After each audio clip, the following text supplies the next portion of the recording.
సెయ్యి పట్టాలని నల్లని సీకట్లో ఒకదాన్నే కూసున్న దిక్కులేని పచ్చినయ్యి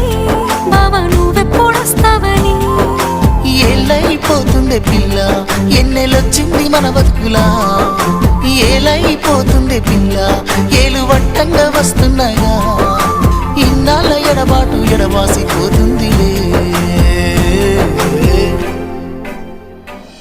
ఈ సీనయ్య గుంటున్నదే సినదారా నీ కోసము ఈ దూరాన్ని చెరుపుతూ తీరాల తెగిరింది అందాల ఈ మానము